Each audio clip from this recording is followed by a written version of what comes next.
I'm the host today, Mary Romas, and I have our presenter here, Dane Robinson.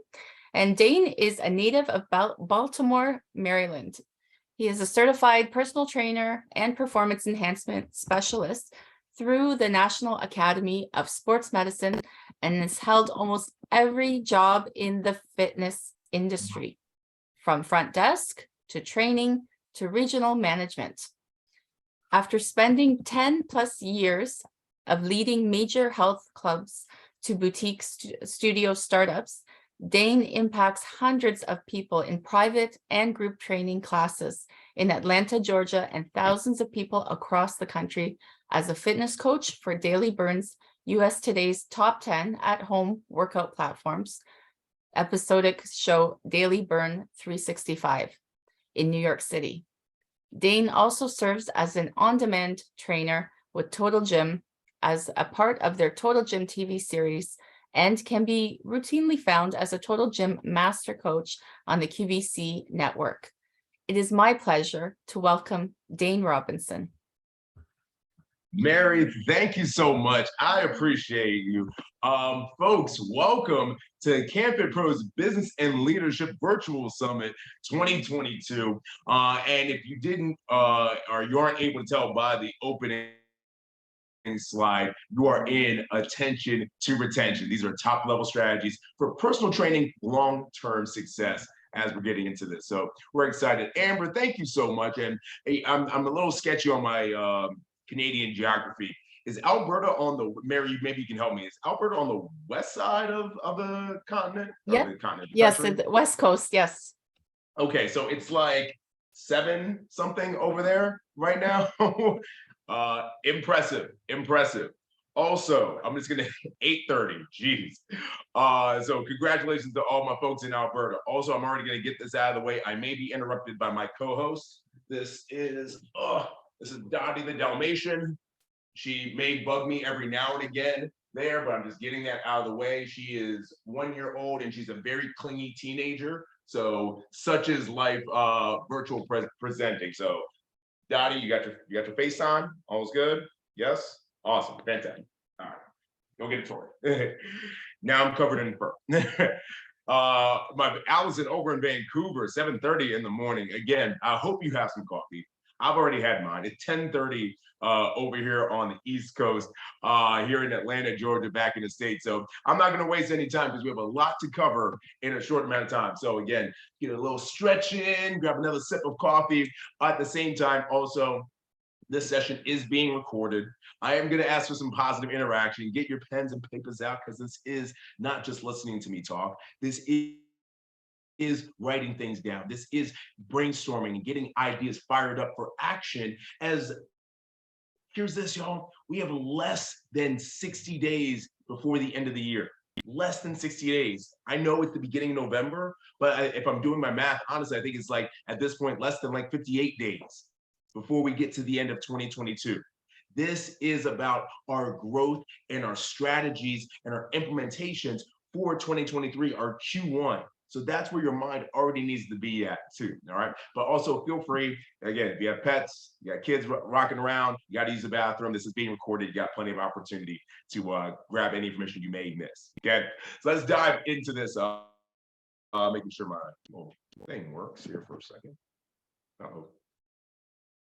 There we go, all right. And we're gonna go back.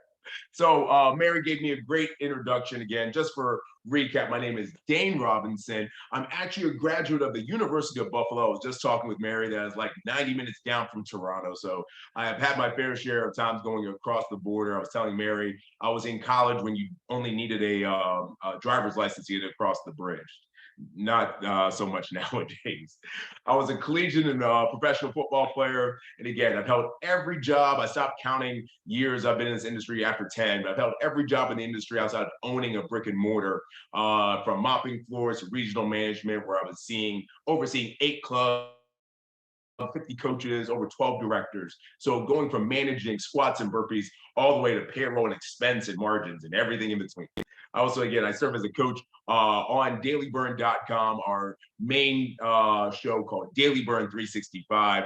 Also, I have my own program there, as you see over there, Champion Training, with my little highlight and pointer thing. I also work for Life Fitness as one of their educators, and obviously being here workshopping with you all about retention strategies. I tell you all this to let you know I'm going to take great care of you today. All right, I'm going to make sure that you have actual application into what we can do to retain our clients, to make sure that we keep the money, as I would say, from a club or a studio business side of things. All right. So this is about your personal training business. So keep that in mind. Here's our agenda, because I'm a football player and I operate off of agendas and practice plans, basically. So this is your morning practice plan.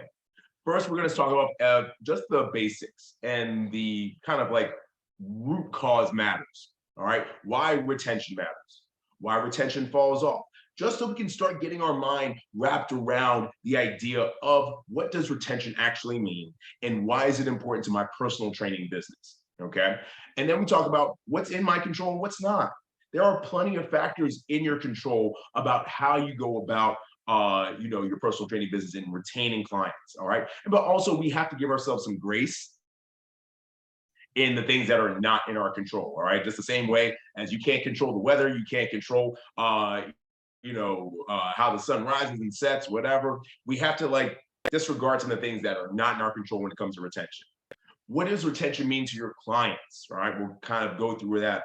And then the main crux, the main kind of like piece de resistance of what today's going to be is my retention roadmap, which ultimately is going to become your retention roadmap at the end of the day. All right. So Cheryl is also online as well. She's there. You have a copy of the handout sessions as well. So you can go and click that PDF if you want to just follow along either here or make sure that you save and you download that PDF. This is your information, and I highly recommend you using it as a guide once we're all done with this session today. Okay. Before we move on, I don't have this as necessarily a poll question, but as an open-ended question for the most part, and I don't want to go too far into it, but it's kind of either or. Where are you guys as far as personal training? Are you personal training right now, doing your one-on-ones in homes? Are you doing it virtually? Are you doing it in a club or a studio? If you can just enter in the chat and say, are you doing your personal training one-on-ones? Is it in somebody's home or your home? Are you doing it virtually? Or are you doing it at a studio or a club, say like at a Good Life or something? Mary, I only thought about this whole question as I was driving home today, so sorry. I was just thinking, this is a great poll question. I know. I get my best ideas like right before like game time. No problem. So as we're looking right now, and thanks for diving into here, we have virtual, home studio, online, virtual gym. So a nice little blend of, I see a little hybrids like in the gym and virtually.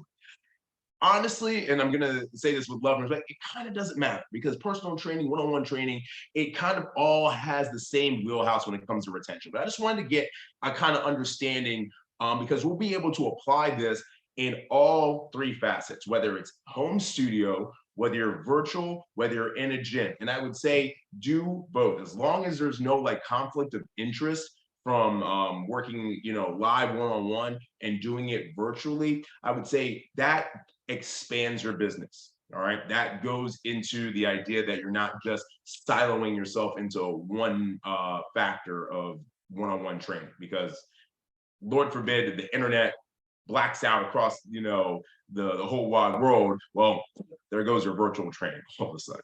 Okay. Let's keep it moving. So as we're here, sorry, I'm going back too far. So let's talk about like the basics. Okay.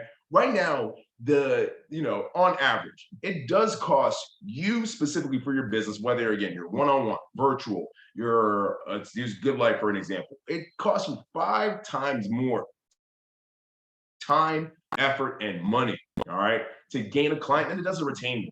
Think about the effort and the journey, somebody that's in your training community that I doubt it was probably like, hey, Trisha, nice to meet you. I'm Dane. Let's start training. And Trisha was like, cool, right this way.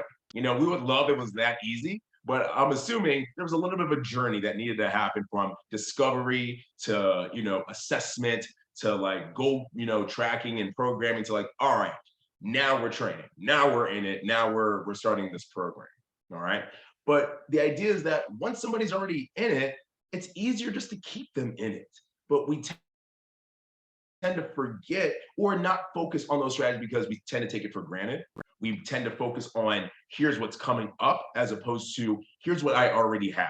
And we even take it from when I was coaching, clubs and studios, let alone for your own personal training business. Again, it's not so much about how much you make, it's about how much you keep. All right. We know that just from just money lessons 101. All right, whether it's loonies and toonies or American dollars, it's not how much I bring in, it's about how much I keep. Why retention really matters, or why retention really falls off, I should say. It's usually in these four factors. There's a myriad of reasons retention can fall off. But here's kind of what I've found over the last several years, is that the value becomes questionable. AKA, why am I paying for this? Why am I investing in this? That is a very dangerous place for your clients to be at, is when they start questioning, why am I paying for this? You ask yourself all the time, if you're subscribed to, I don't know, Netflix for some reason, and you barely use Netflix, but Netflix doesn't want to have you questioning, why am I paying for this? I barely use it, because now they're going to start to lose that, or they're on the negative side of retention. The shine has diminished. What I mean by shine is, like, think about like maybe the honeymoon phase of anything that you get excited about. Is that they're excited to work with you, you're excited to work with them, everything's fun for like the first like week, month, heck, maybe year. But then the shine starts to like dim and becomes kind of like meh, kind of routine, kind of like you're just kind of there for the sake of being there. They're just kind of there. It's just kind of like what we got kind of already do, and nobody's having any fun. Nobody's like progressing forward, whether you and your business or them. So again, they kind of quietly kind of like fade away.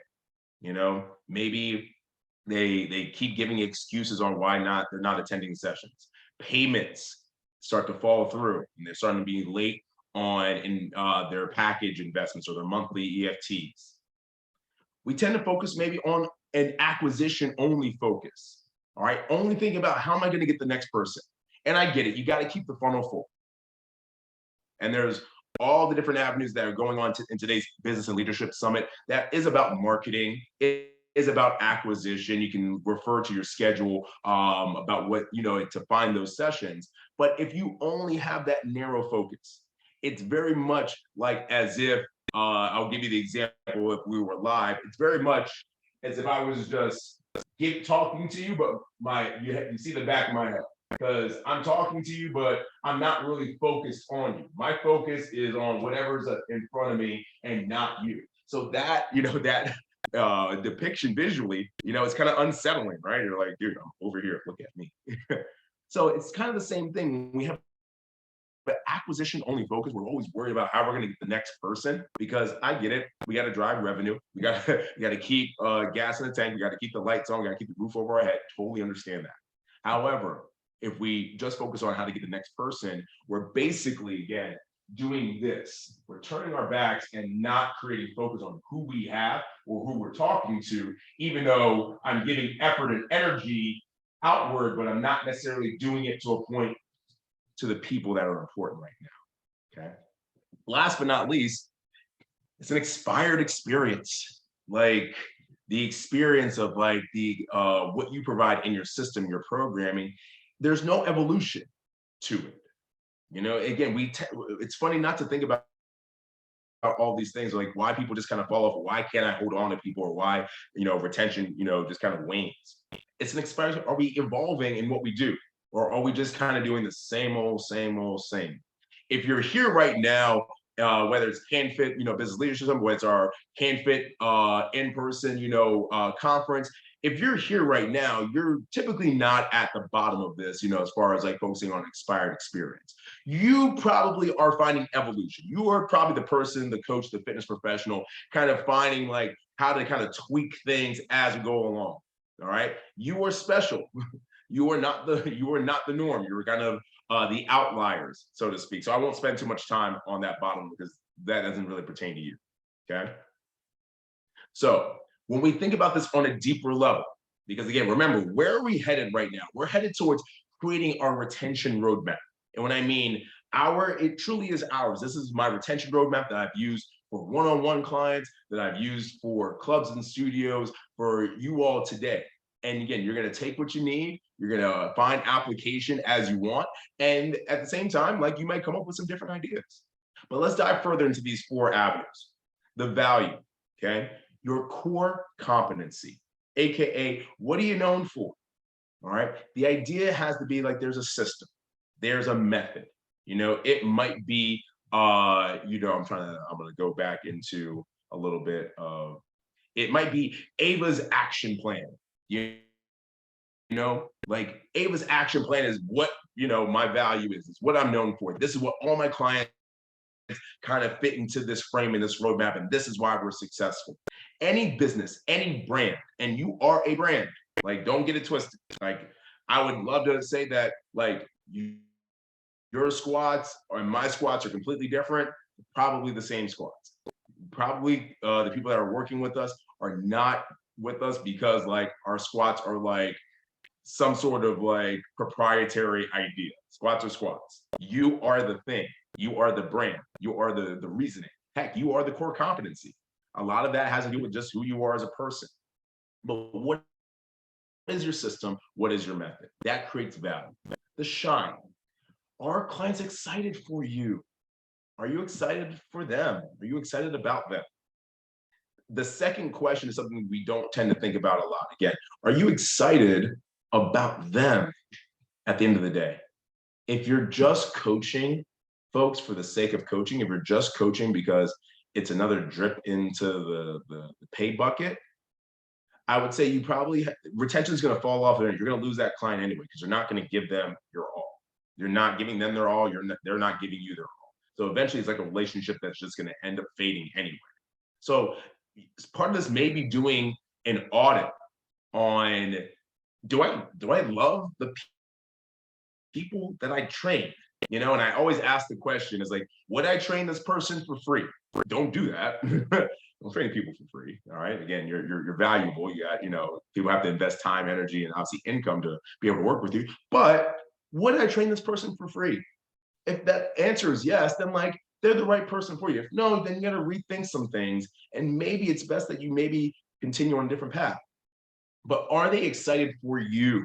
Like, not in the sense of like they're tired, they didn't get a lot of sleep, the kids aren't feeling well, all that kind of stuff. Like, outside of like life type of deal. Like, you're the best, one of the best parts of their day. They get excited, say, I get to have my workout with you today. Is that shine still there? An acquisition only focus.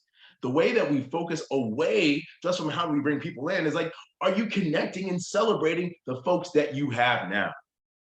Remember, I'm not saying that you shouldn't have an acquisition focus. And some of our retention strategies are built in with acquisition in mind. But with the people that you already have, are you connecting and celebrating? It's so easy, but also it seems to be very hard to sometimes to execute on top of like programming and this. Your celebrations don't have to be like a New Year's Eve party. Your connections don't have to be something where like you are like getting like coffee every day with somebody. But I'm going to show you ways, or we're going to have our mindset on, am I just connecting and celebrating? Connecting and celebrating. The experience. How are you memorable? How are you memorable? When we think about what we do as fitness professionals, folks, is we're the best part of somebody's day. We get an actual impact on somebody's day. When we think about that, is the time that they spend with us, is it just forgotten? Is it just like, whatever, and then move on to the next? Or is it like when they recap their day, it's like, man, that session was like, that was rough, but it was so good. Like, that was something that really, it took a lot out of me, but I'm so glad I did it. I'm so glad I saw Kim today. I'm so glad I saw Allison today. Like, that was like, how was your day? Well, I did this and did that. And, Kim really kicked my butt today, but it was good. I feel strong. I'm a little tired, but I'm glad I did it. The experience transitions into memory. All right. If you think about it, I don't know whether you've seen the Disney Pixar movie Inside Out. It was about a little girl and her emotions, sadness and happiness and everything. But it's about these core memories that she develops from a kid to an adolescent. And are these, are we creating core memories of like when somebody thinks about and they recap their day? Okay. So that's how I want to kind of dive in further on these four kind of pillars. Continuing on, let's see if I can get this back here. There you go. Dane, that sounds like a lot. I don't know whether I can do all these different things. I hear you. I hear you. Retention is a lot. Running your business from a one-on-one standpoint is a lot. However, you are different because you're here. You are different because you really have an idea of not only how to create results, but at the same time, we're going to just tweak and be 1% better on how to keep the money. That's all I can continue to say. Keep the money that you already have, because people already know, like, and trust you. Those are the three things about sales. For somebody to be part of your training collective, your training crew, posse, group, whatever you want to call them, they had to know, like, and trust you in order to create investment. Now we focus on the retention side. What I would always coach into, whether it's my studio managers, my directors, you all as one-on-one coaches, is, are you taking your meds? Are you executing your meds? And you're just like, what does that mean? All right. Dane is full of acronyms. Meds stand for minimal effective dosage. Are you taking your meds? Minimal effective dosage. That's always going to be our focal point. Ooh, go back. All right. So when we look at each phase of this, it's like, this is the bare minimum. Can you do above and beyond? Yes. But hey, are we doing the bare minimum that allows us this opportunity to hold on to people so that, again, we are just like, I'm trying to think of most retention things that we don't think of. Let's go back and use a Netflix example, where we're kind of like an invisible investment. What I mean by that is, I've had Netflix for Lord knows how long. I'm sure they've raised prices, from $4.99 to $6.99 to $7.99, whatever. But it's kind of like an invisible investment. I don't really pay attention to it on my bank statement. It's just kind of there. Over the course of a couple of years, several years, I don't want to see the gross number that I probably invested in Netflix. It probably would make me gag. But that being said, is that they've probably been doing the minimal enough with communication, with content creation, with making sure the service is smooth when I log on. Like, that's like the minimal effective dosage to like keep me as a Netflix subscriber. So let's think about how we keep them as a subscriber in your personal training business. Your front of the house experience, all right, whether it's virtual, in-home, in studio, they need to be greeted with enthusiasm. I don't care what time of the day it is. And this is why I turn into Coach Dane for you all of a sudden. Again, I'm a happy kid. I really am. But at the same time, I'm serious about this. I'm not here to waste your time. I am not here to waste your time. So are you greeted with enthusiasm? Or excuse me, greeting them with enthusiasm? Like, are you excited? It goes back to earlier. Are you excited about them, and are they excited about you? Not saying it has to be rah rah sis boom blah soon come in, but man, you have to make them feel good. I'll give you a quote from Ralph Waldo Emerson: "Nothing great in life was achieved without enthusiasm."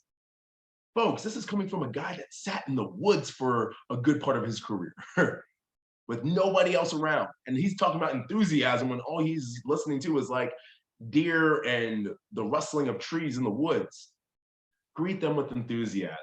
Be sincere that I'm so glad that you're here with me now in your own unique way. A sincere thank you.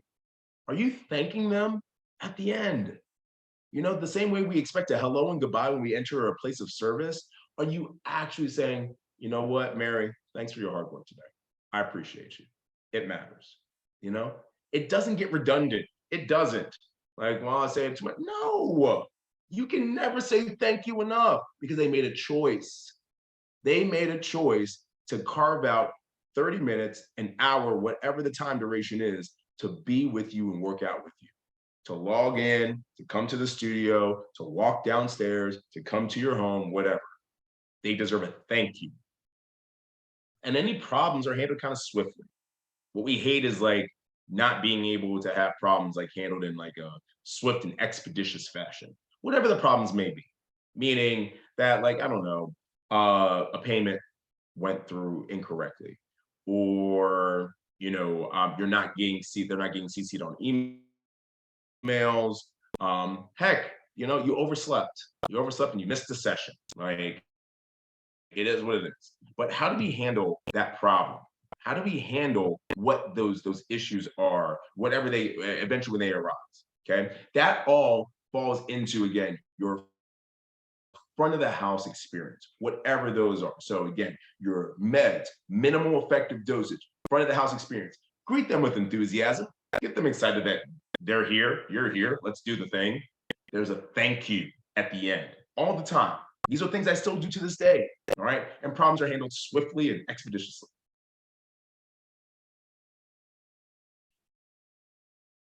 From your coach experience, all right, your coach experience, are you coaching and educating? All right. Or is it just go over here, do these squats, go over here, do this push up, come over here, do these curls? Are we coaching and educating? All right. Inherently, with one-on-one training, there's going to be conversation. Totally understand. We're therapists as well. Totally understand. They're going to want to tell you what's going on with the kids, what they're doing this weekend, what are you doing this weekend, blah, blah, blah. Totally fine. Get that. That's the personalization of one-on-one training. However, we need to be doing these two things at least. Coach them. Here's what we need to do. Educate them. This is why we're doing it. For whatever reason. Coach, educate. Coach, educate. Converse in the middle, of course. Again, continue to get to know your folks and make it an enjoyable, fluid experience. But like, coach, educate. Here's what we're doing. Here's why we're doing. Here's what we're doing. Here's why we're doing it. Here's what we're doing. Here's why we're doing it. Coaching and educating. You can't do that enough because it creates value. All right. That, again, they don't need the whole exercise science lesson, on everything that's happening within the rotator cuff and this, that, and the third. But there has to be a why I'm doing this. Visual, verbal, tactile cues, especially on the visual and verbal for all my online coaches. All right. Being crisp with your visual and verbal cues. They can see you, let alone verbal. And this comes from my time continuing work on the virtual side of fitness production with Daily Burn, is that, like, we have to be really solid on our visual and verbal cues, because unfortunately I don't have somebody live on the other end. So I have to be able to talk through the camera and saying, all right, Trisha, again, we're gonna have our feet shoulder width apart. Make sure your toes are pointed towards me. All right, chin, chest, eyes up. Put the weight on the back of your heels and come down into your squat. Nice. Make sure your knees are over your ankles and then come up nice and tall. All right, we got 30 seconds of work. Here we go. That visual, verbal, and if obviously you're doing one-on-one in person, those tactile cues. I tend to sometimes just keep a pen in my ear just for presentation purposes, but also when I'm training, because I can always use my pen for like tactile cues on like tapping like their back to straighten themselves up, tapping a little bit on their core to brace their core, stuff like that. All right. I tend not to use my hands all too much. I try to use like a pointer a little bit to give those tactile cues when I have to kind of get into somebody's like bubble, so to speak. Okay. You're motivating through connection. We talked about this earlier. Personal training is one-on-one. I get it. So there's going to be a connection there. You wanted, like, as like they're working and maybe like they're a little bit tired. So how was your day? How are the kids? What's going on this weekend? Like, let them kind of like converse with you because there's something they want to. I am not saying eliminate any of that. Control it, because if we all know if that happens too much, 45 minutes has gone by and you've done like one set of something. So we have to control it, because we do know there's always the clients that we love that are a little bit more blah, blah, blah, blah, blah, blah, blah. All right. There's always going to be people like that. All right. So we just have to control how much we converse and how much we motivate through connection. All right. So not saying don't do it, but be mindful of it. Surprise and delight. When was the last time you surprised and delighted your clients? And what I mean is, like, maybe just bring them a cup of coffee. Maybe, if you own like a power massager, like a Theragun or something, maybe you like end like the session a little early and you do a little power massage with them. Maybe it's you bring one of your favorite books, something that they weren't expecting. That's such a small touch, whether it's a small investment in a cup of coffee. I'm craving some Tim Hortons all of a sudden now. We don't have that here in the States, but I remember it fondly. Whether it's a favorite book or, again, hey, you program and you shorten down your session a little bit to give them a little bit more recovery, whether it's self-myofascial release with a foam roller that you do for them. It might be a power massager. You might do a little, PNF with them at the end, a little peripheral neuromuscular facilitation. That's a fun way to say you stretch them. When was the last time you surprised and delighted your folks? All right. That goes into like the minimal effective dosage. It doesn't have to happen all the time, but like they remember that. Programming and progressions. All right.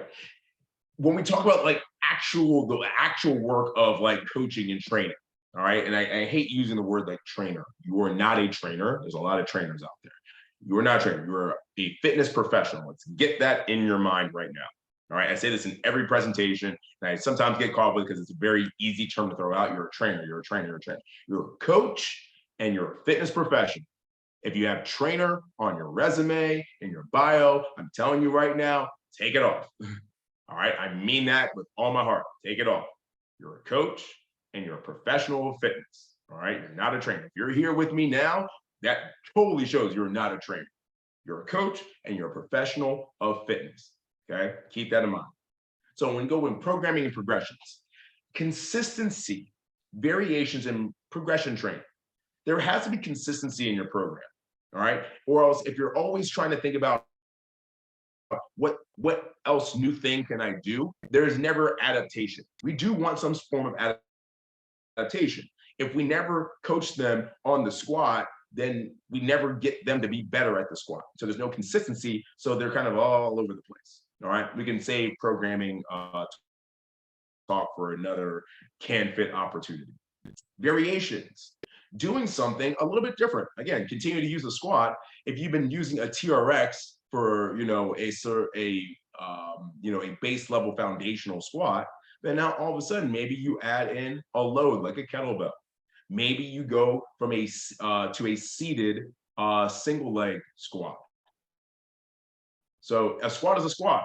All right. There's only so many movements that the body can do: push, pull, squat, lunge, bend, hinge, maybe carry. If you kind of add in that, there's only so many movements the body can do. But if we provide variation, and we know our clients, where even if it's tempo, we're doing a squat at a 1-1-1 tempo, and all of a sudden you change it to 3-0-3, 3 counts down, no pause at the bottom, and 3 counts up. They're like, wow, that was amazing. That was different. You did nothing but change the tempo. So is there a variation in what you're doing? But also along consistency, variation is a progression. It's a progression. What once was hard is now achievable.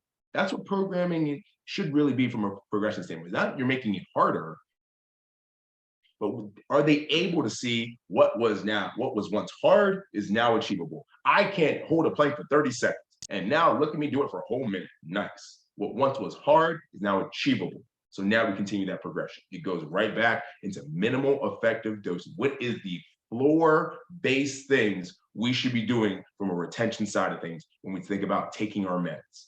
Minimal effective dosage. Communication drifts. Are you communicating with your folks? I know it's like, well, Dane, I got a lot of people. Yes, there's text messages and everything. I'm going to show you an example here as I'll unshare my screen for a second. But the idea is that wrap them into a training collective, wrap them into a community, a tribe, a group, a posse, a crew, whatever your euphemism for training group you want to use. But I would say at minimum, you want to communicate with these folks at the beginning of the month, at the end of the month, maybe in the middle too as well. Dane, what am I talking to them about? I'm so glad you asked. So hopefully everyone can still see. I'm gonna unshare this for a second, but also I'm gonna reshare my screen. Mary, can everyone see my screen? Yep. Awesome. So you can see the date here. I'm just gonna highlight that. You can see the date. This is October 16th of this year.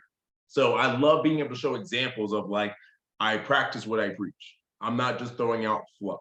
All right. This is what I send out to my little training collective. I CC them, but this is going out to Tara. Tara has been with me now for about going on 4.5 years. Okay.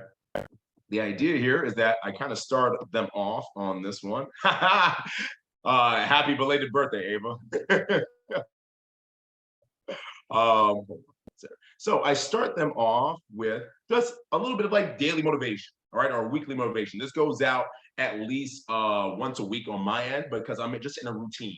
Maybe for you, it's just once a month, beginning of, but I find something that just speaks to it. And this is truly copy and paste. Like search on the internet, a theme that focuses on like give me quote on excuses. Find something that speaks to them, bam. That's what. So this is my template. If you want this template, please put it in the chat or when we connect afterwards, email. Like here's how I put it all together. It's actually fairly easy. Okay. From here, this is where again, quote. Hey, when am I training? This is probably the top question that I have with my folks. Now, it's not perfect because we know crap happens week to week. Travel, kids get sick, they got work, they have disappointment, yada, yada, yada.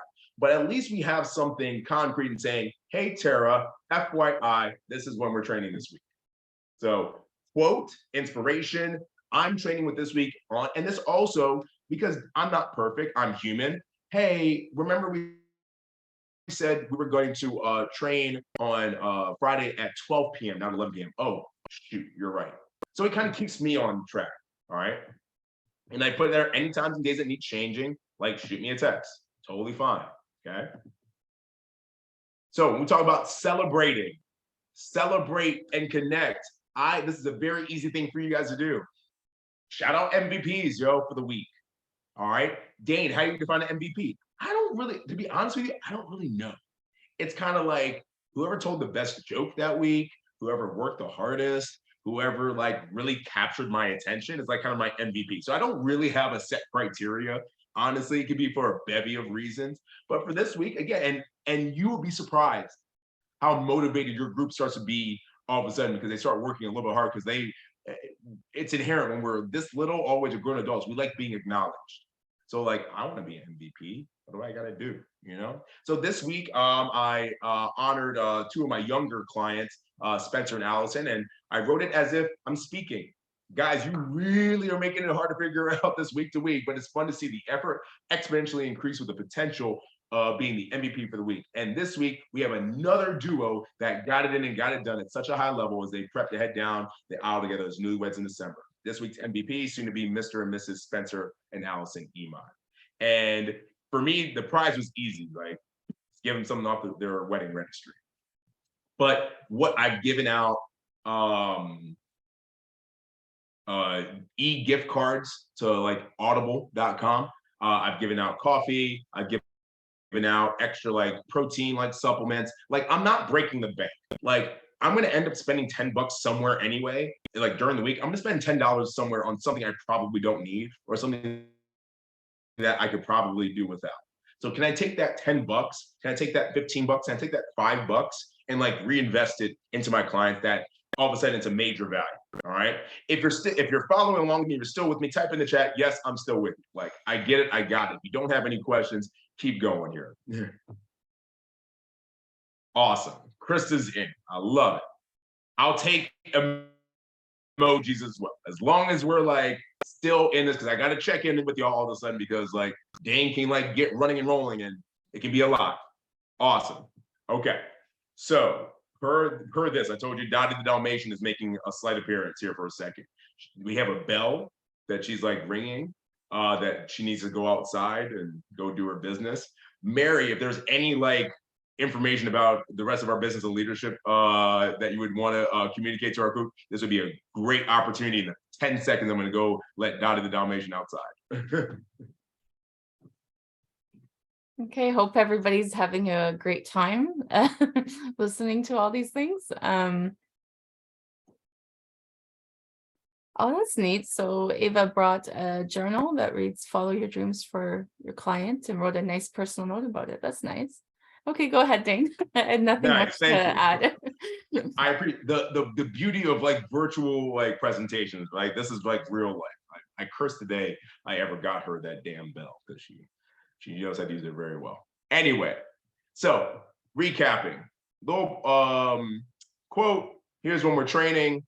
Shout out some people again. Please, you can steal this. Like use this template. Super easy. I now include a training tip. Like, and it will be a bevy reason. Think about whatever your clients are asking you this week or have asked you a lot.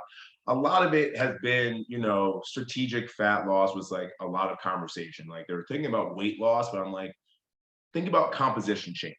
Dane's philosophy is like, I care, but I kind of don't care what the three numbers on the scale says. I care about what the three numbers on the scale looks like. If you weigh, 135, you weigh 145, that's all right. If you want to be at 140, 135, that's totally fine. We can be in a calorie deficit. Or we could just change what that 135, that 140 looks on you as far as composition change with body fat reduction, muscle increase, yada, yada, yada. So I now give them a little bit of like, there's a training tip. And I tend to shout out with some of my colleagues that I tend to connect people with. Basically, this is Sarah. She's a weight loss and nutrition specialist and everything. So I kind of connect them with that. I put in a little like link that takes them to like Sarah's Instagram so that, they can start kind of like looking and kind of like seeing through that.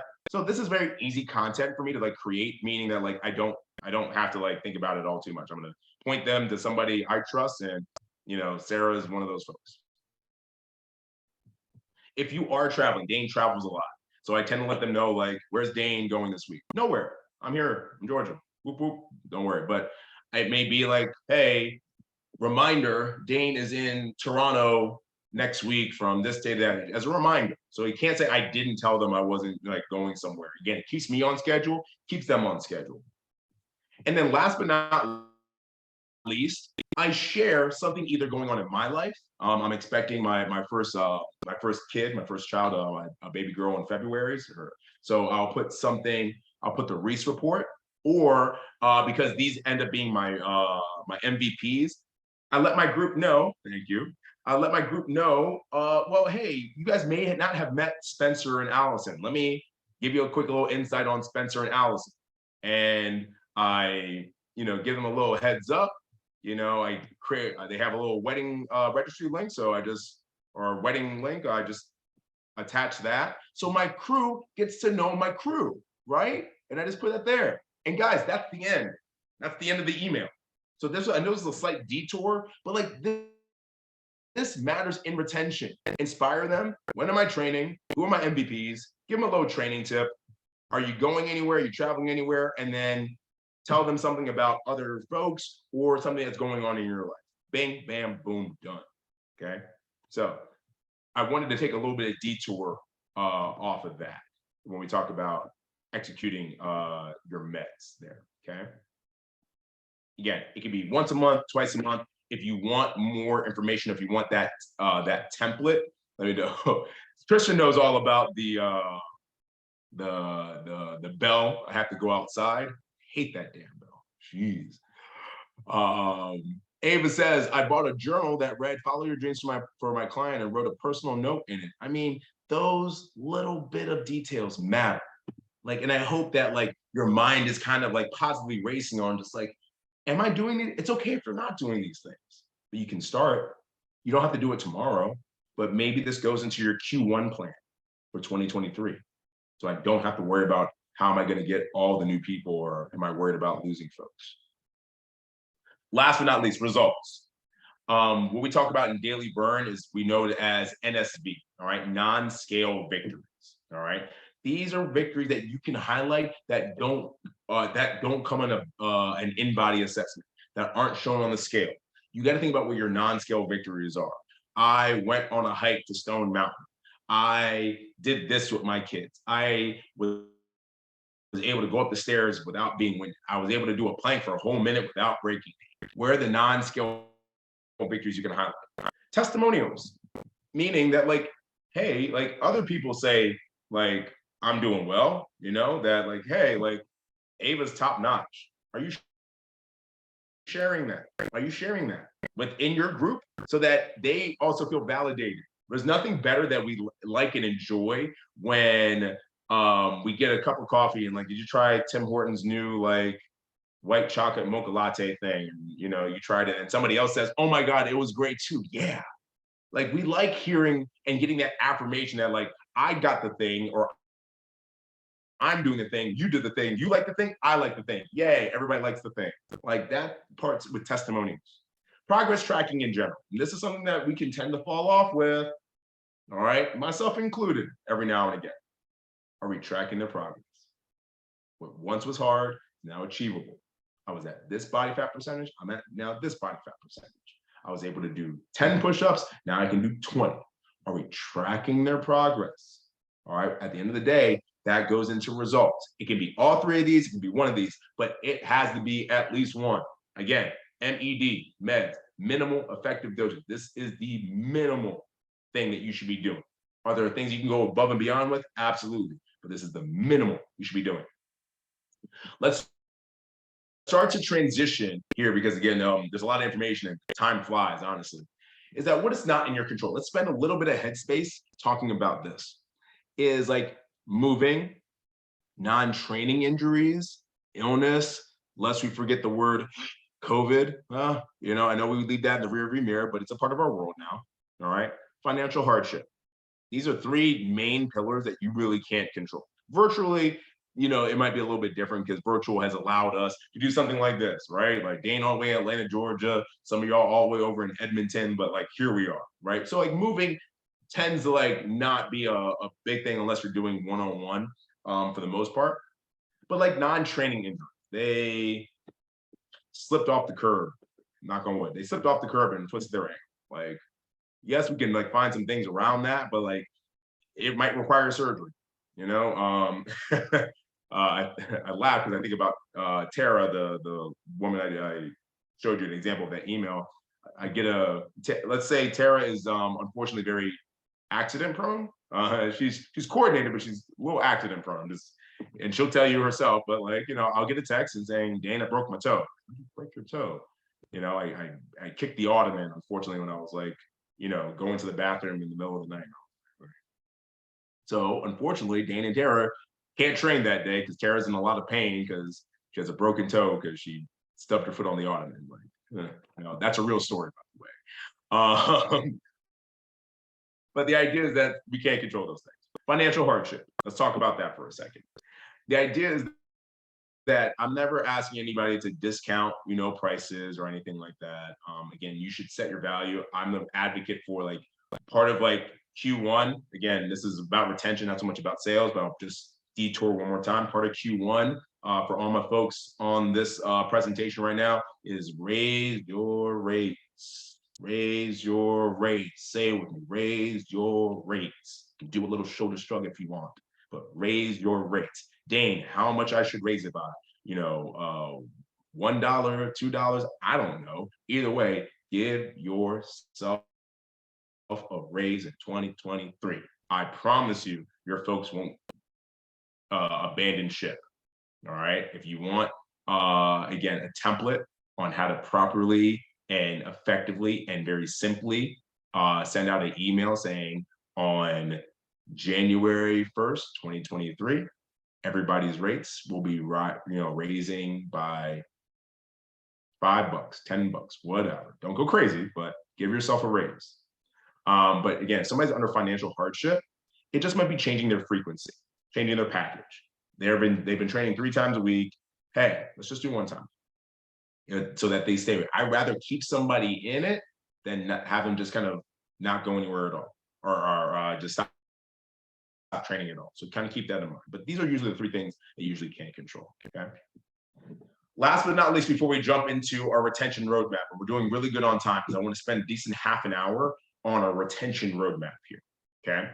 Retention to your clients. I feel this is what I do. This is mine. Retention to your clients is an emotion. This is what I feel. I like this. I love this. I don't like this. I do not love this. Retention for your clients is about how they feel. If they feel good about something, they'll keep doing it. That's just regular human nature. Okay. So we got to think about how we tap into emotion. I like this. I feel good about this. So I'm going to keep doing it. All right. We do this even with things that maybe are not terribly great, you know, for our health. Let's use alcohol for an example. Like alcohol makes me feel fun and funky and good. Is it the best thing for our fitness results? Probably not. But I like it, so I'm going to do it. Habit. This is what I do. Part of what retention is all about is create something that's habitual. This is what I do. All right. For as accident prone as Tara is, her training over the last 4.5 years is just what she does. Part of her life, part of like her cycle. All right. Is it perfect every week? No, because she has travel, Dane has travel, whatever, but like it hasn't stopped our progress. All right. Write that down somewhere and even put that in your mind. Like, life does not stop our progress for training. Mary, if you would be so kind, we type that into the chat, because we think like if they don't do every little part of our programming progression, how are we ever going to get them into hypertrophy training? And if they're not doing this kind of split for this kind of week and everything, guys, life does not stop progression. I promise you. All right. It may slow it down, but it doesn't stop progression. Ownership. This is mine. This is mine. This person is mine. This is my folks. These are my people. This is my coach, so on and so forth. All right. So we kind of keep that in mind. Like Samantha is like my coach. This is what we do. There's an ownership on there. So we know what retention means to us as the operators of our own personal training business, but also we understand for them, it's emotion, habit, and ownership. I feel this is what I do. This is mine. All right. Let's get into the real heart and kind of meat and potatoes of this. All right. The retention roadmap. If there was any point in time where I would say like pens out, start jotting things down, because this is where we really kind of get into a lot of fun different things. Also, if you could just do me a favor and just like maybe just like twist the body a little bit, get the crinks out of the neck, take another sip of coffee, like shrug it out, because like we're more than halfway through this thing. All right. And we have like the big part that's going. It's just like it's like a workout, right? We warmed up, we got kind of like understanding, like, all right, it's about retention. We got that. But now, like, here's like the big part of like the workout, so to speak. All right, so let's get into it. Let's dive into it. January all the way through December. All right, and I'm going to give you ideas on what I still use to this day, what I've used again virtually, what I've used in person, what I've used in clubs, what I've used in studios. All right, and you can guess what? The best thing about this is that you can repeat it every year. It doesn't have to change. All right. So one of my best things, one of my favorite things to do in January is hit your goals bingo. Hit your goals bingo. It's exactly as simple as it sounds. All right. You can do this virtually. You can do this with an actual bingo card. It's very easy to create on a Word document. But the idea is that you play bingo. That's all you're doing here right now. Okay. But there's specifics. There is strategy in this. Is that for every section or every block, hey, I'm gonna do something social media wise, something that focuses on the actual session that we're doing, something that is an extra activity that doesn't require me, something that they're doing extra, another social media or kind of testimonial avenue, and a physical challenge. So along this entire bingo board, there's actually, it just keeps bouncing through that. Here's, a little referral. I told you, here's like acquisition hidden in a retention strategy. Here's another physical challenge. Here's like do something extra that's not with me. Hey, do something with your nutrition. Do something on social. Physical challenge. Something within your nutrition. Obviously, you have the free space that's always on part of any bingo. Hey, bring somebody here with me. There goes an acquisition again. Hey, maybe if you have like a merchandise like piece to your business, they buy a little swag. Social media, physical challenge. I like this is like it goes into their health and wellness. Treat yourself to a massage, do a little recovery. Maybe for the mental, listen to a new podcast. Hey, let's do something. If weight loss is your goal, hey, let's do 5 pounds by the end of the month. For their health, go to sleep. Work out in a group. Sorry, my little thing is blocking the bottom here. There you go. Physical challenge. Health and wellness. Diet, nutrition. Hey, follow me on social. again, if they find bingo up this way, they find bingo that way, they find bingo this way, whatever, is that they would have hit on kind of all kind of pillars of your business there. All right. Dane, what happens when they get bingo one way or the other? They get a little something, something, they get a prize. All right. If somebody does all the things on this card, maybe they get a little like extra like session. Like there's a lot of different ways. I can't tell you what the prize can be, but they have to be rewarded for their goals. All right. So it's a very easy way to start off with January when people are excited about what they're doing and how they're doing. February, it takes two to make a thing go right. It takes two to make it out of sight. All right. So this is where we start focusing on partner-centered programming. Right. What I mean by that is, again, this is where you might start connecting your folks together and might start doing a couple semi-private sessions. If you're already training like husband and wife or fiancés, like you saw with Spencer and Allison, they already train and work out together. So maybe you start doing like programming that focuses on like partner work, you know, like partner time sessions. All right, Spencer, you're going to do 20 jumping jacks. Allison, you're going to hold a plank until Spencer does his 20 jumping jacks, and then you'll switch.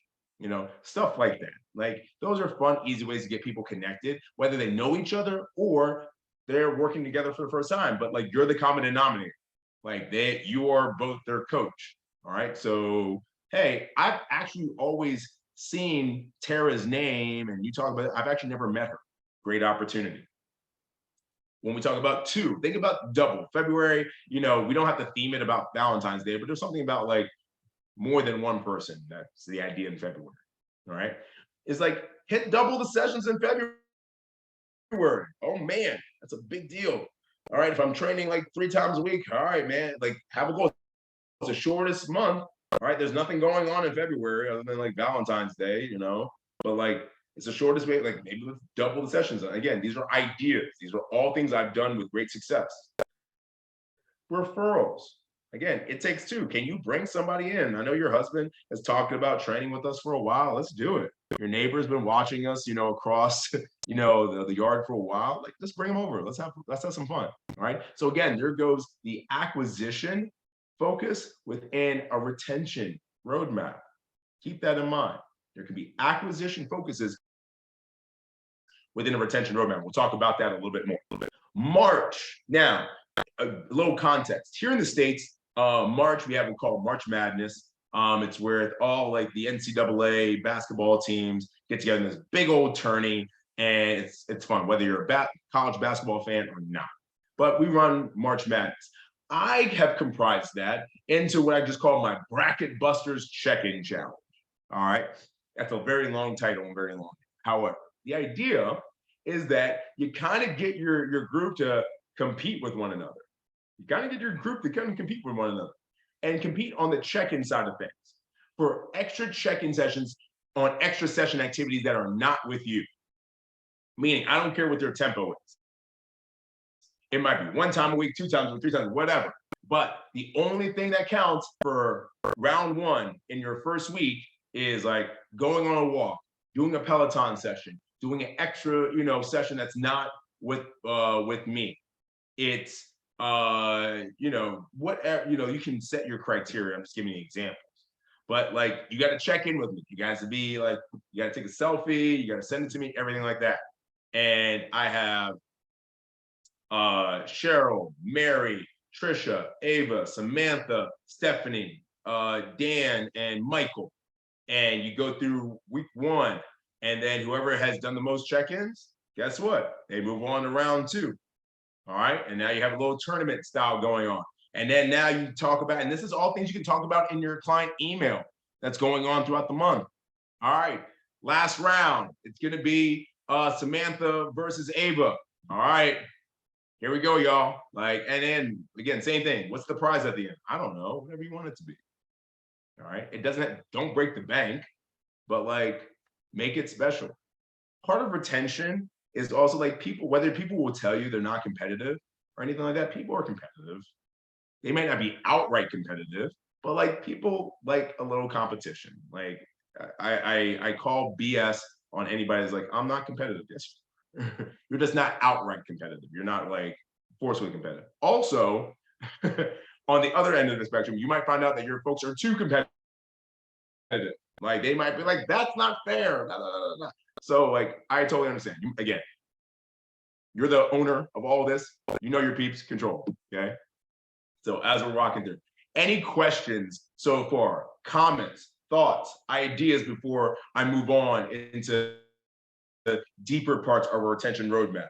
If you're all good, maybe give me a thumbs up, maybe toss in an emoji, maybe just, I always got to do a little check-in. Make sure everyone's all good, folks. Because like things can get kind of like messy all around. Awesome. Chris is good. Sam is good. Sam, absolutely right. You can do all of these virtually. Like it works there. Dublin's good. Taryn, rocking and rolling. Kate, Allison, Grace, Jackie, Della, awesome. Good, good, and good. All right. It doesn't have to be copy and paste. It can be copy and paste. Sean's in there. Amber's rocking. Thank you. Love it. Am I Yu Zhang? Hopefully I'm saying that right. Yes. Woo. The idea is that it can be copy and paste, but also you'd be like, I like that idea, but I would do it this way. Cool. Totally fine. Yeah, that sounds nice, but I think I can do it this way and that way, and I have this resource and that resource. Totally fine. The idea is like take the framework and apply it. Take the framework and apply it. Let's keep this thing moving. Now, this is what takes a little bit of like crack the knuckles, get your mind right. Spring Fit Camp prep is what happens in April. I digress, and I'm going to stop sharing here for a second, but so you can kind of see me like clearly on this one. When we talk about a spring or fall fit camp, what that means basically, it is a retention and acquisition method. The idea is that you're creating, and we can do a whole new session, and then again, Mary and her wonderful Can Fit Pro team. If you want to know more about low barrier offers and feeder programs, email Mary, and hopefully they'll bring me back and we can talk about feeder systems and low barrier offers. But the idea is that it's a challenge that during you're getting ready for the summer slump or the holiday kind of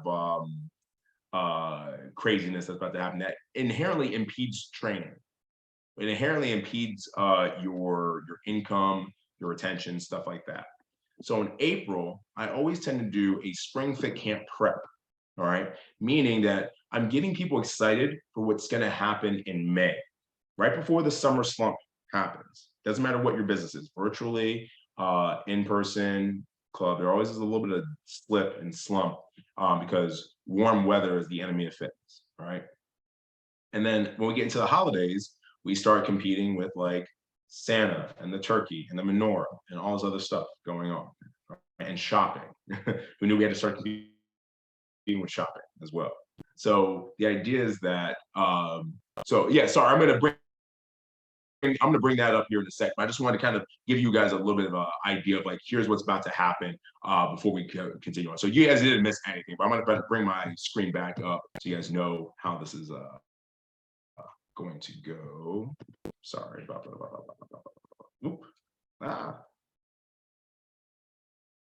Okay, so during April, all right, you're gonna do your spring fit camp prep, meaning that like from a programming standpoint, you're gonna go into like deload week or deloading month, all right? It's gonna be more like maybe body weight work.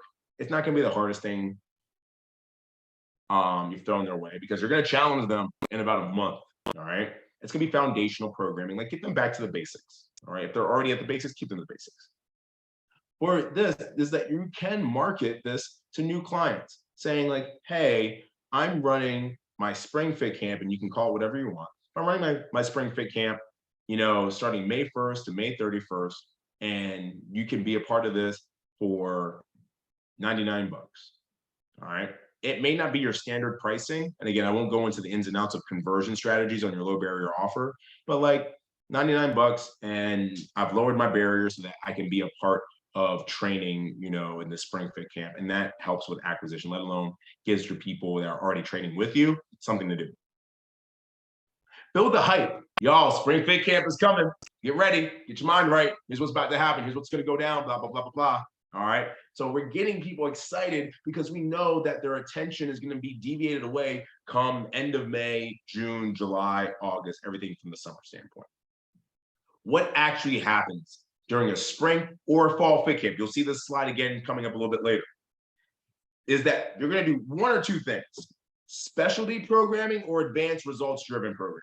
Specialty programming is going to be something along the lines of where I would say you're going to start doing like maybe body group specific programming for the month. You're going to have back, and you may be already doing this, but like I typically do full body, but like, hey, Monday, back and chest. Friday is like gun show. Wednesday is like abs and legs. Like I might go into that special programming that's not usually Dane's cup of tea or how he goes about his training programming. Again, I do full body every day, all day, you know, depending on that. But for spring fit camp, I'm going to go with something muscle specific there. I might apply themes for today. All right, y'all, this is AMRAP week. All right, this is EMOM week. All right, this is whatever, you know. Heck, you can do it with your music if you want. Guys, like today or this week is all like 90s throwback. I want you guys to throw me all of your 90s throwback requests, and like that's like what we're listening to this week. So that goes in the special program. Advanced results driven program. What I mean by that is that it's a fun way, and it's a fun euphemism to say like, okay, I'm going to kick your ass this month. Like it's going to be inherently tough. It's gonna be a little tough. It's gonna be rough. All right, but you can handle it. You can handle it. You can take it. All right. This is where we want to get them uncomfortable. All right. We're not going to put anybody's safety at risk. All right. We still want to operate within bounds of programming and progression and regression and safety and modification. However, this is where you want to push them, nudge them, especially if they've been with you for a while. All right. And with anybody that's new that you may have acquired into one of your spring fit camps or fall fit camps, it's not to scare them, but it's like we're going to accelerate. We're going to see what we can do together within the month. Okay. You can also throw in these little mini challenges. This can go back to, if you go back to Hit Your Goals Bingo, these can all apply as like little like mini challenges within a spring fit camp session. Hey, this week in your spring fit camp, no alcohol. All right. We're going to be on Dane, how do I know if they did it? They're on the honor system. Be adults with it. And usually I haven't ever had a problem people saying like, yep, I did it. Or like, I caved in this week. I'm sorry. Like it is what it is. Hey, track your meals for your challenge this week in spring fit camp is to track your meals for 1 week. Your challenge this week in spring fit camp or fall camp, go book a massage and get it done before the end of the month. So you can use all of those things to help within like your spring fit camp during like, any of your mini challenges. Prizes and awards. Same thing. Don't break the bank on this, but like it might be something that is they complete a mini challenge. They get again a Timmy Hose gift card. I don't know. Whatever something that is very subtle.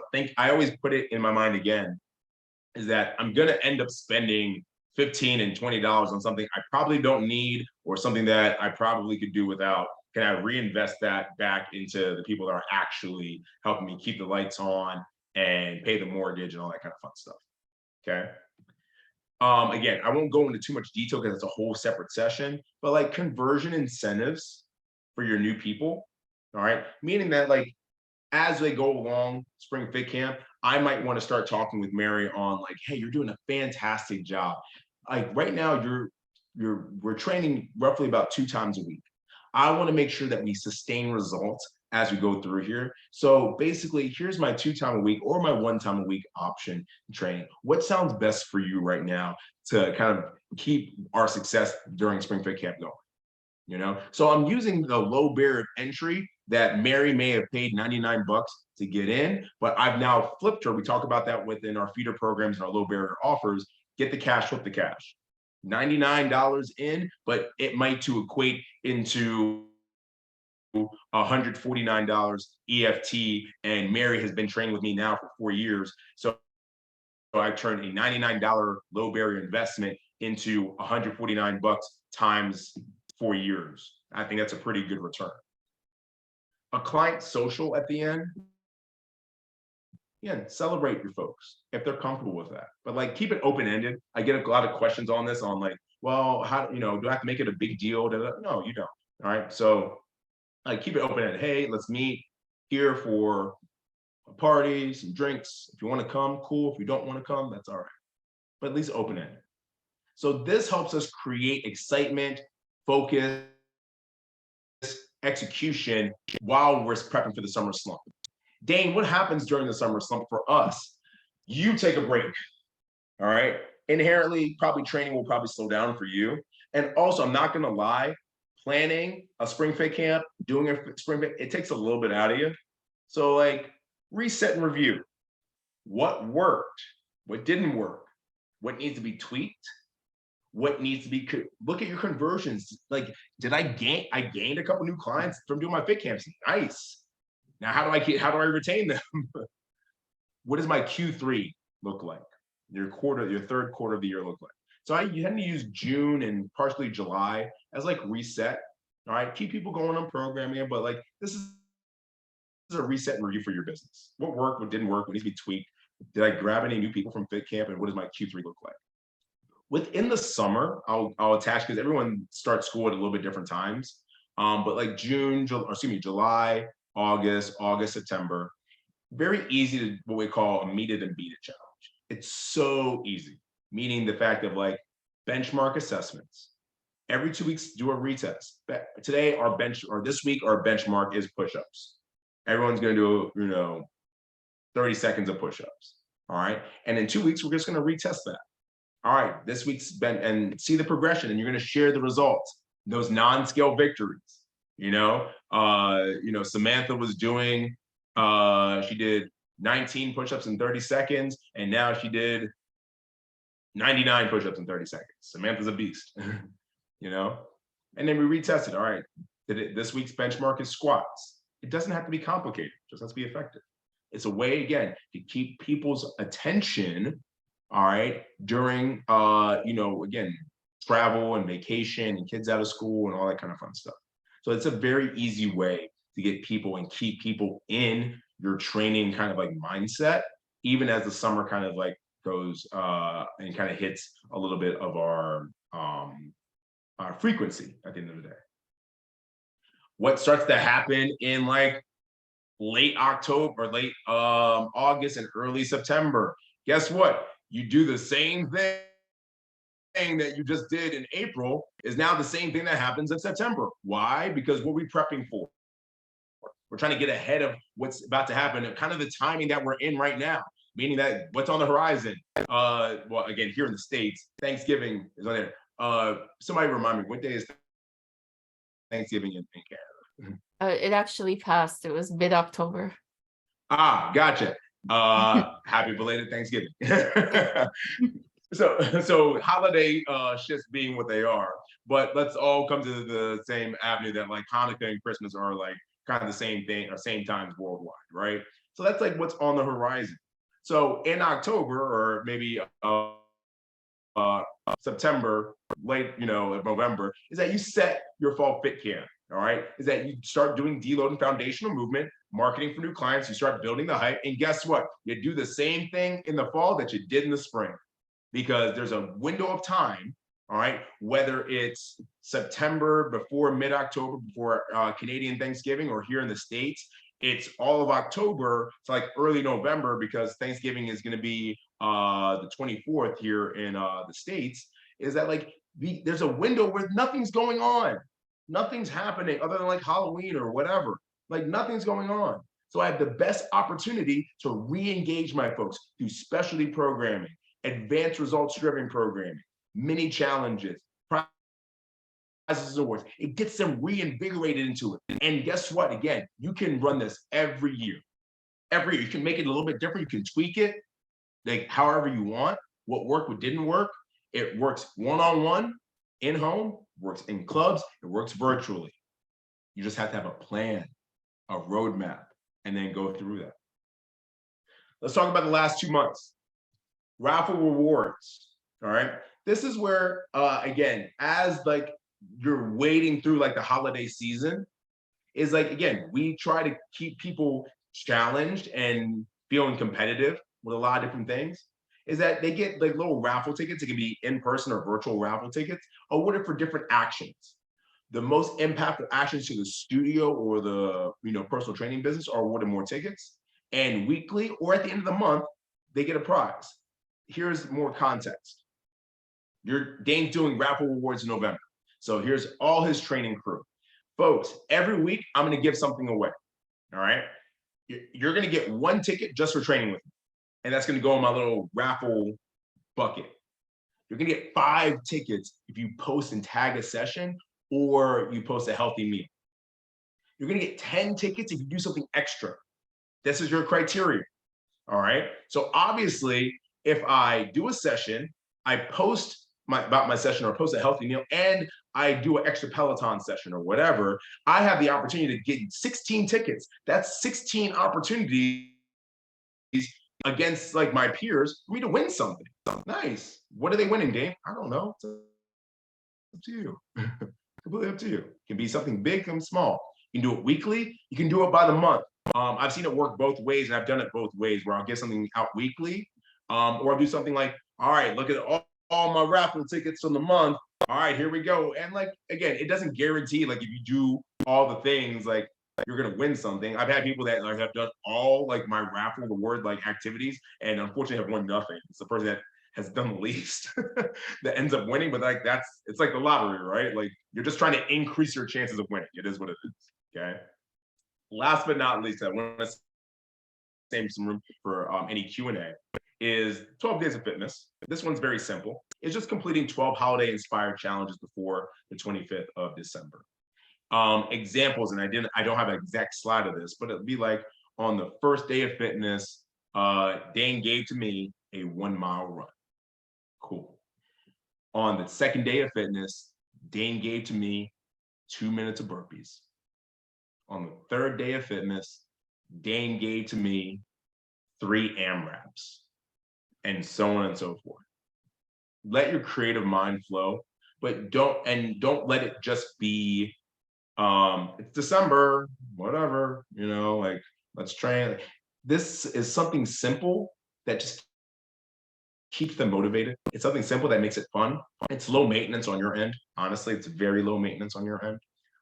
So that they can just kind of rock and roll and really focus on just how do I keep moving. I'm going to toss in one bonus one as well that I do want to share here very quickly as it just comes to mind. So bear with me for one quick second and I'll give us time for a little question and answer. But also what I also been doing right now, again, same thing. Again, I'm a see and do. So again, this was sent out October 30th this week. Okay. Same template, guys. Same template. There's that. I'm training with Dane here. Here's my MVPs MVP of the week. I gave Jennifer 1 month Audible challenge or 1 month Audible book subscription. It cost me $10. The Fall 400 challenge. This is what my group is currently doing now. All right. Currently doing right now is that the goal is to complete a 100 rep challenge each week. You have to video themselves doing it. 100 reps might be completed when you're not in session with me. All right. I'm giving them a training shirt. And this week, their 100 rep challenge is 100 dumbbell get up sit-ups. So every week, I'm giving them a 100 rep challenge for 4 weeks that will equal my Fall 400. This is what's actually happening right now. So just timing being, I wanted to share that just so that you guys are able to see that he's talking it, he's educating it, but he's also doing it with the peeps. So kind of keep that in mind. Bringing it all together. Keep the back door closed. That's what retention is. If you just think about how I get people in to the door, then you're never, it's just like turning your back and talking away from a camera. All right, you'll never be focused on keeping people in your crew. Attrition is inevitable. You're gonna lose people. It is what it is. Don't think you're gonna have 100% retention. That's not realistic. That's like thinking you're gonna convert every person you present personal training options to. But it's controllable. Attrition is inevitable, but it's controllable. Keep that in mind. Your retention strategies can have and do have an acquisition focus. I can focus on keeping my peeps, but have a little bit of strategy in how do I get people in. It does matter. A la our fall fit camp. System, all right? A system keeps your attention on retention. That retention roadmap is just a system, all right? My little email templates, just a system, all right? Where I just kind of plug and play and kind of, it keeps me on task, keeps them on task, it keeps everybody rolling, and ultimately it keeps them investing in me so that I can have the great stories of the accident-prone Tara that's been training with me for 4+ years. Folks, I want to give a big shout out to CanFit Pro for continuing to lead our industry from a worldwide standpoint. All right, not just in Canada, but obviously the people that they affect here in the United States. All right, putting on a business and leadership summit for you all. All right, so that we can have so much success in 2023. Remember, we have less than like 58 days before the end of the year. And obviously to all these sponsors that are making it possible for us to bring this content to you. If you have any questions, I would love to be able to answer that here right now so I can create clarity on this one. Also seeing Amber missed February, so I'm gonna go back there for one quick second. Also, you'll see in the chat my LinkedIn bio.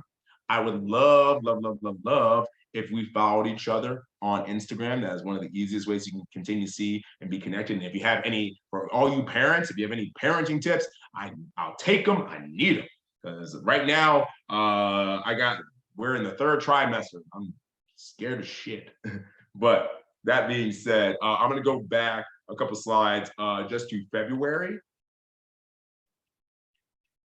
So February is just partner-centered sessions, all right? Partnering center sessions, whether it's people that are already connected, like if you have a husband and wife couple, again, I have Allison and Spencer who are about to be husband and wife, but I also have Scott and Lane who are like husband and wife as well.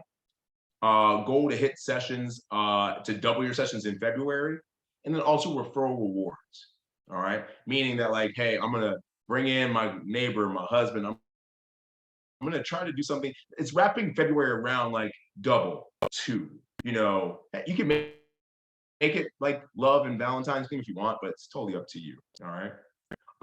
Any other questions, anything that I can help bring clarity to that you either want to put in the chat or that you can just take yourself off mute and I can answer it right here, right now for you. Sean has raised his hand. I love the F45 background. Talk to me, Sean.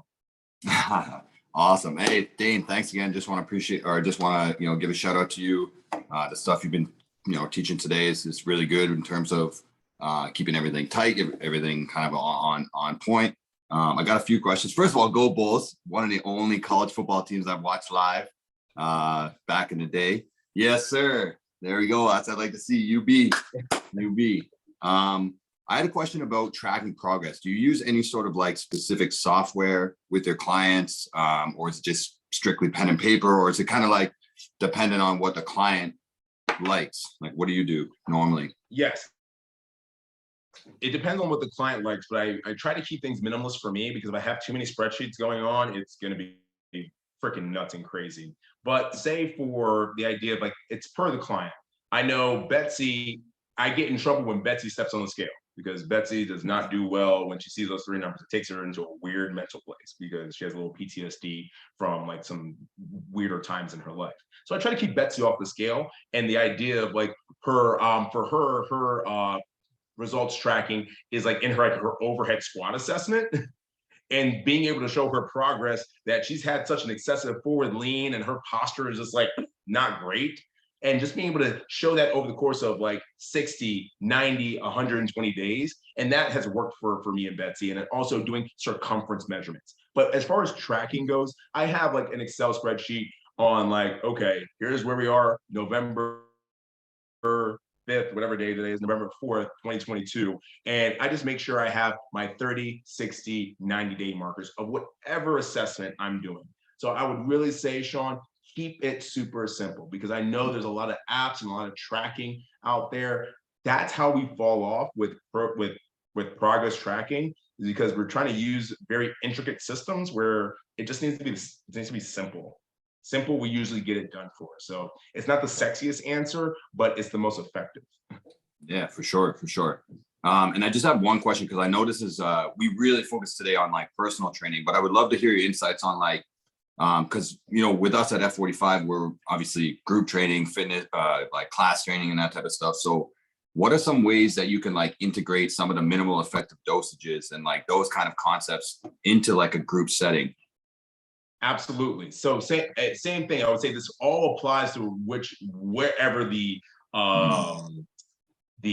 environment is. But if I'm going to go through very quickly on your meds, it has to be, as soon as I step in F45, it has to be a high day. You have the roster of people like, hello, hi, and not to take this into too much business avenue, but I've given this presentation to like Orange Theory groups, all right? Not to like speak, of like different brands, but like I'm giving this to Orange Theory Studios. Are you saying goodbye to your peeps? When somebody has a billing issue, hey, you charged me an extra month, do we handle that on the spot? Or do we like let it linger and then we wonder why somebody canceled? Your coaches should be doing the experience part because let alone, and from an F45 perspective, I will say, don't let the TVs just do the coaching. That's the dangerous part. If you let the TVs do the coaching and you don't do the coaching, that's a very negative experience. Program progressions, we should know how to be able to take the kettlebell front squat and either progress it without changing the kettlebell weight that's in hand. Communication, your studio manager and corporate should kind of be taking care of that, honestly. And then your results should be in your fun challenges, in the sense of shout out your folks that, what they were able to do and what they were able to accomplish there. So that's how I would quickly put it in the studio side of things as well. But it's all applicable no matter what the landscape. Yeah, no doubt. No, I appreciate that. Thanks for the insights. No doubt. Hopefully that answered, some good questions, or maybe that anybody's had in your mind. But please, if there's something that did not hit, did not connect, I need you, and say it with love, I need you to email me. I need you to send something to Cheryl or Mary, the CamFit Pro team. Cheryl already put it in there. I hope that I get to see you all in 2023 in Toronto, Canada. If not in Toronto, Canada, back here in Atlanta virtually. I don't care. But y'all, happy Friday. Good morning to y'all on the West Coast of Canada, and good afternoon to y'all on the East Coast. That's my time. Thank you so much, Dane, for sharing your expertise with us today on day one. Please help CamFit Pro plan for future events by completing the survey that was in the chat. And yes, we do have our big, huge global event coming up in August. It's our 30th anniversary, so we'd love to see everybody there. Very exciting. Thank you so much, and I'll see you in the next session. Peace out, folks. Bye-bye.